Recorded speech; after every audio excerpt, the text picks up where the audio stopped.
అంటే సమానము మగవాళ్ళు మనము సమానము కాదు, వాళ్ళు మనకి సమానం కాదు, మనము వాళ్ళకి సమానం కాదు. ఆ సమానత్వం అనేది అసలు అవసరం లేదు. ఎందుకంటే you are special and he special. ఎవరి ప్రత్యేకత వాళ్ళకి సృష్టిలో వచ్చేసింది అది. సో కాబట్టి ఏంటంటే మనము చేయాల్సింది ఏంటంటే మొదట మన యొక్క ప్రత్యేకత ఏంటి అనేది మనం తెలుసుకుంటే చాలు. ఇది వాళ్ళు కాపీ చేయలేరు మనకు ఉండేటువంటిది. అలాగనే వాళ్ళకు ఉండేది మనం ఎందుకు కాపీ చేయాలి? వాళ్ళతో సమానం ఎందుకు?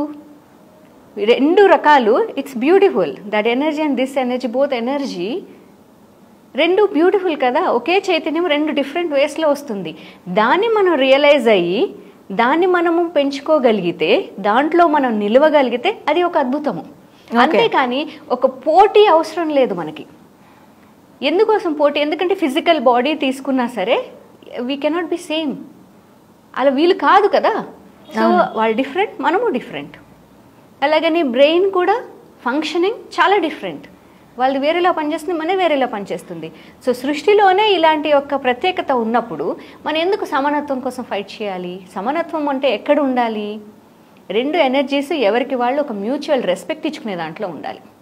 వాళ్ళు ఒక మ్యూచువల్ రెస్పెక్ట్, మనము ఒక మ్యూచువల్ రెస్పెక్ట్లో ఉన్నప్పుడు ఏంటంటే చాలా ఆ కాంబినేషన్ చాలా అద్భుతంగా ఉంటుంది. సో నువ్వా నేనా అనే కంటే కూడా మొదట ఫస్ట్ ఆఫ్ ఆల్ ఫీల్ అవ్వాల్సింది ఏంటంటే, స్త్రీలు వాళ్ళు మెంటలీ ఫిజికలీ స్ట్రాంగ్ అవ్వాలి అంటే ఫస్ట్ ఆఫ్ ఆల్ వాళ్ళు తెలుసుకోవాల్సింది you are responsible for yourself. అంటే మనమే బాధ్యులము. ఎన్ని సంవత్సరాలుగా ఏంటంటే మన బాధ్యత ఇంకొకరికి అప్పచెప్పేస్తాం. వాళ్ళు మన రక్షకులు, మన యజమానులు, మన ప్రొటెక్టర్స్ వాళ్ళు. So you're dependent on them. In every way you show your dependency. So అది ఉండగా మీరు నేను స్ట్రాంగ్గా ఉండాలి అంటే ఎలా వీలవుతుంది? So first of all take your responsibility. మీ రెస్పాన్సిబిలిటీ మీరు తీసుకోండి. నా భర్త వల్ల నా జీవితం ఇలా అయిపోయింది, లేదా నా తండ్రి వల్ల అయిపోయింది, ఇంకెవరో వల్ల అయిపోయింది కాదు. You take your responsibility. So first thing వచ్చేసి you have to be strong enough to take your responsibility. The second thing ఏంటంటే ఫైనాన్షియల్ ఇండిపెండెన్స్. ఎప్పుడైనా సరే ఒక సామెత ఉంది ఏంటంటే, ఇచ్చేవాడికి పుచ్చుకునేవాడంటే చులకన. అంటే ఏంటంటే మనము ప్రతిదానికి వీఆర్ ఆస్కింగ్. ప్రతిదానికి ఏంటంటే వీఆర్ ఆస్కింగ్. అడిగినప్పుడు ఏంటంటే అన్నిసార్లు అడిగినప్పుడు రాదు మనకి. కొన్నిసార్లు రావచ్చు, కొన్నిసార్లు రాకపోవచ్చు.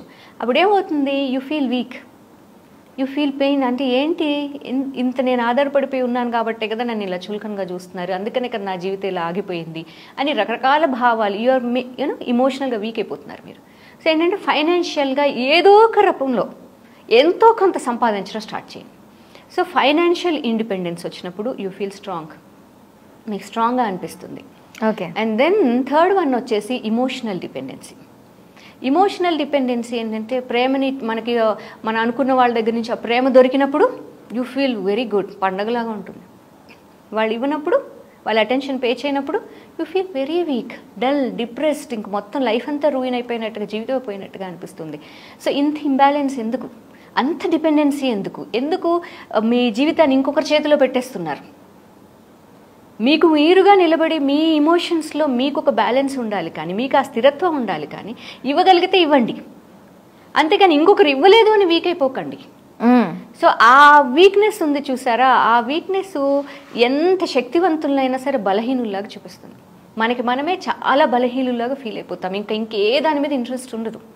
సో ఏంటంటే ఆ ఇమోషనల్ డిపెండెన్సీ ఏదైతే ఉందో అది కూడా ఇక్కడే చాలా ఉమెన్ ఎమోషనల్ దీనికే చాలా మంది ఉమెన్ వెనకబడిపోతున్నారు అనిపిస్తుంది నాకు. వాళ్ళు ఫిజికల్లీ అండ్ ఫైనాన్షియల్లీ ఎంత స్ట్రాంగ్గా ఉన్నా ఎమోషనల్స్ మాత్రం చాలా, అది మ్యాక్సిమం ఆ బ్రెయిన్ స్ట్రక్చరే అదేమో. అవును, అది అంటే అన్నిటినీ జయిస్తున్నాం కదండి, అన్నిట్లో మార్పులు తెచ్చుకుంటున్నాం మనము. అలాగే ఇది కూడా మనం మార్పు తెచ్చుకోగలిగి స్థిరంగా స్ట్రాంగ్గా ఉండగలిగితే, అలా ఉన్నప్పుడే మనకి కూడా ఒక రెస్పెక్ట్ అనేది కూడా దొరుకుతుంది. ఏ వ్యక్తి అయినా సరే, ఏ వ్యక్తి అయినా మరీ ఎక్కువ డిపెండెంట్, ఏ విషయంలో డిపెండెంట్ అయినా సరే మనకు కావాల్సినంత గౌరవం దొరకదు ఏ విషయంలో అయినా సరే. సో గౌరవంగా ఉండాలి అంటే ఫస్ట్ ఆఫ్ ఆల్ మీకు మీరు రెస్పాన్సిబిలిటీ తీసుకొని గ్రౌండెడ్గా ఉంటూ ఫైనాన్షియల్ ఇండిపెండెన్స్, ఇమోషనల్ డిపెండెన్స్ ఇవన్నీ తగ్గించుకున్నట్లయితే కనుక in every way you are strong. Okay.